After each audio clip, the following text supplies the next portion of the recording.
अस्सलाम वालेकुम, कैसे हैं आप लोग। आई होप आप सब ठीक ठाक होंगे। मैं आज नए दिन नए व्लॉग के साथ हाज़िर हूँ और आज का व्लॉग बहुत ही इंफॉर्मेटिव है। रमज़ान खुद की प्रिपरेशन के हवाले से बस चीज़ के लिए आप लोगों ने रहना है मेरे साथ साथ। और अगर वीडियो अच्छी लगे तो हमेशा की तरह आपसे ये छोटी सी रिक्वेस्ट कि प्लीज़ चैनल को कर देना है सब्सक्राइब।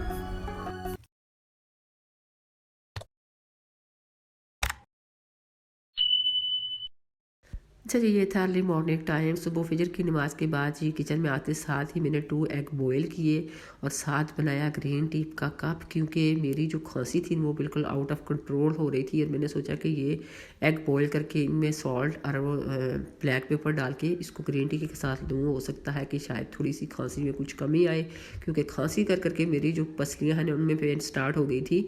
और अब जी वो लेने के बाद फिर मैंने जो बच्चों का नाश्ता था वो बनाना स्टार्ट किया, क्योंकि मेरे मियाँ ने रात को ये मैसेज मुझे कन्वे कर दिया था कि नेक्स्ट डे 11 o'clock हमने जाना है 1-2 जगह फैमिली में ताज़ियत के लिए। तो बस जी मैंने 11 o'clock तक ये सारे काम घर के जो है ना निपटा के फिर निकला था। एंड असल में मेरी जो देवरानी है ना उनकी नाना नानी की हुई थी डेथ 1 month एगो। तो बस नानी की हर डेथ पे तो मैं गई थी, लेकिन नाना की डेथ पे मैं नहीं जा सकी थी, क्योंकि दोनों मियाँ बीवी की डेथ्स में सिर्फ 1 वीक का जो है ना वो गैप था। और जब नाना की डेथ हुई तब जी मेरे जो दोनों बड़े वाले बच्चे थे उनके पेपर स्टार्ट थे, तो दोनों छोटे वाले थे वो शदीद किस्म की बीमार थे। तो बस मियाँ तो गए थे लेकिन मैं नहीं निकल सकी। और उसके बाद फिर मेरी खुद की तबीयत खासी जो है ना वो ख़राब रही है 20-25 दिनों से। तो बस फिर मेरे मियाँ ने रात को बोला कि नहीं, काफ़ी टाइम भी हो गया है और रमज़ान भी स्टार्ट होने वाला है, तो बस इससे पहले जी हमने कल जाके तो उनके यहाँ जो है ना वो ताज़ियत करके आनी है। बस ये मैंने फ़ोन करके अपनी देवरानी को भी बता दिया था कि वो भी 11 o'clock रेडी हो के आ जाए, तो फिर हम यहाँ से इकट्ठे ही निकलेंगे। तो बस ये इधर जो है मेरा नाश्ता था पराठे, वो मैंने 2-3 तो बना लिए थे, 2-3 बनाने वाले बाकी थे। अब ये जी मैंने मानी का जो अमेज़ा था वो रेडी करना था, क्योंकि छोटी वाली जो मेरी बेटी थी उसने रात को फरमाइश की थी कि सुबह नाश्ते में उसने मानी खानी है। तो ये आप देख सकते हैं 2 से 3 मानीस का मैंने आटा लिया और इसके अंदर मैंने हाफ़ टी स्पून जो है ना सॉल्ट डाला और 2 टीस्पून मैंने इसमें कुकिंग ऑयल डाल के और पानी डाल के तो ये इसका मैंने बैटर सा रेडी कर लिया है, लिक्विड आप देख सकते हैं। उसके बाद फिर जी मैंने उसको रेडी करके रख के फिर ये 2-3 पराठे मेरे बनाने वाले थे वो मैंने बना के, अब ये आप देख सकते हैं प्री हीटेड जो तवा था इसके ऊपर मैंने थोड़ा सा ऑयल लगा के ये मैंने 1 मानी का अमेज़ा इसके ऊपर डाला और ये जो बैटर सा था ये डाल के इसको हाथ की मदद से मैंने फैला के तो फिर मैंने इसको 1 से 2 मिनट मैंने इसका वेट किया। और जब ये इसकी नीचे वाली साइड अच्छे से हो गई कुक तो फिर मैंने इसकी साइड जो है वो चेंज कर दी। तो बस चेंज करने के बाद जी आप इसको कम या ज़्यादा जैसा भी ऑयल आपको पसंद हो वो लगा के दोनों साइडें आप अच्छे से कुक करके तो इसको आपने देसी घी लगा के तो चाय के साथ भी आप इसको एंजॉय कर सकते हैं। और अगर देसी घी आपको पसंद नहीं है या आपके पास अवेलेबल नहीं है तो आप इसको चाय के साथ भी खाली एंजॉय कर सकते हैं। बहुत ही इजी, बहुत ही टेस्टी और बहुत ही कम वक्त में ये रेडी होती है और ना इसमें आटा गूंदने की झंझट और ना इसको बनाने की। बस ये आपने बैटर रेडी किया, तवे पे डाला, इसको कम या ज़्यादा ऑयल लगा के तो इसको कुक कर लिया। रमज़ान की ये ईदी रमज़ान के लिए दी बेस्ट है और इसको आप रमज़ान में ज़रूर आपने ट्राई करना है। उसके बाद जी ये नाश्ता मेरा था रेडी और बच्चों को किया सर्व, मियाँ को, उसके बाद खुद नाश्ता किया, फिर नाश्ते के बर्तन वगैरह वाश किए। आज ये जो मेरे चूल्हे का साजो सामान था ना ये भी काफ़ी गंदा हो रहा था, फिर इसको भी मैंने सही तारे वारे मार के इसको अच्छे से मैंने क्लीन किया। और उसके बाद जी फिर मैंने बाकी जो घर की क्लीनिंग थी वो स्टार्ट की। अच्छा जी, 11:30 बजे मेरी जो क्लिनिक थी वो हो चुकी थी डन और साथ ही जी मेरी देवरानी का मैसेज आ गया कि वो थोड़ी सी लेट है, उसने 12 बजे तक आना है। बस मेरे पास जी टाइम था तो मैंने चटपट जो लंच था बच्चों का वो रेडी किया। और आज जी मैं आपके साथ रमज़ान प्रिपरेशन के हवाले से बहुत ही यूज़फुल, बहुत ही कुछ अपनी इम्पोर्टेंट बातें जो है ना आपके साथ शेयर करने लगी हूँ। और आपने भी मुझे कमेंट्स बॉक्स में ज़रूर जी ये वाली जो प्रिपरेशन है आप कैसे से करते हैं, आपने कमेंट्स बॉक्स में मुझे ज़रूर बताना है।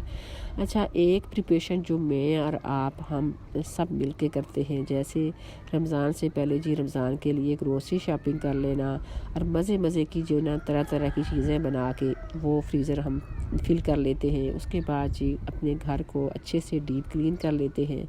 इन चीज़ों से ये होता है कि हमारा बजट भी हमारे कंट्रोल में रहता है और हमारा टाइम भी सेव होता है।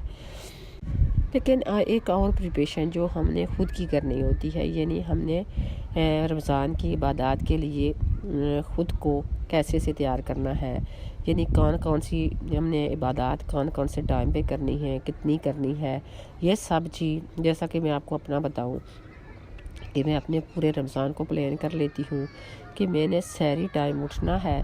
तो मैंने अगर टाइम मेरे पास ज़्यादा है तो मैंने चार नवाफिल पढ़ने हैं, 8 पढ़ने हैं, 6 पढ़ने हैं। अगर कम है तो ज़्यादा नहीं तो 2 नफल तो मैंने मस्ट पढ़ने हैं। उसके बाद फिर मैंने सहरी बनानी है।